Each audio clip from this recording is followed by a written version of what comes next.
22 अप्रैल 2025 को पहलगाम में माताओं बहनों के सिंदूर को उजाड़ने वालों को भारतीय सेना ने मिसाइल अटैक में स्वाहा कर दिया है। ऑपरेशन सिंदूर के तहत सेना ने पाकिस्तान और पीओके के भीतर घुसकर लश्कर तैयबा, जैश ए मोहम्मद और हिजबुल मुजाहिदीन के आतंकी अड्डों को मिट्टी में मिला दिया।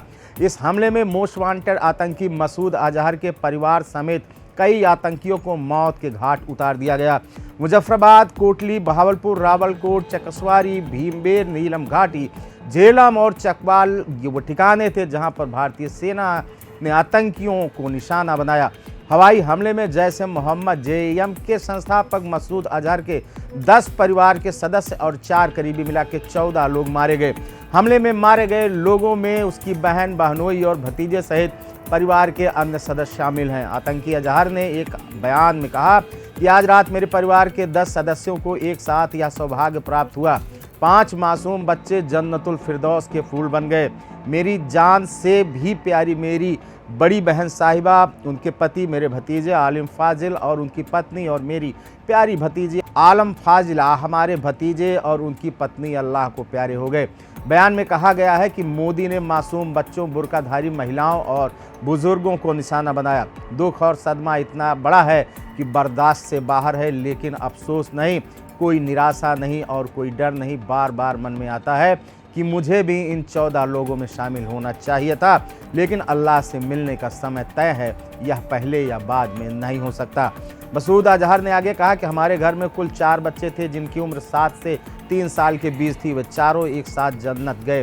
कुरान में कहा गया है कि शहादत उन्हीं को दी जाती है जिनसे अल्लाह प्यार करता है।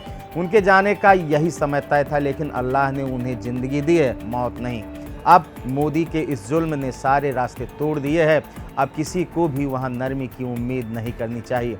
मुजफ्फराबाद के सवाई नाले के पास जामिया मस्जिद बिलाल पर हमले में लश्कर तैयबा के आतंकी वकास और हसन का भी सफाया हो गया है।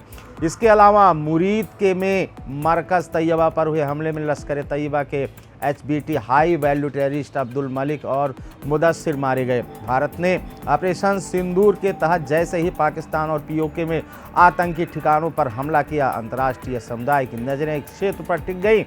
इन घटनाओं के बीच कतर ने बयान जारी किया जिसमें उसने दोनों पक्षों को संयम और संवाद की अपील की है। कतर के विदेश मंत्रालय ने कहा कि हम दोनों देशों से संयम बरतने, विवेक की आवाज़ को सुनने और कूटनीतिक माध्यमों से मसलों को हल करने का आग्रह करते हैं।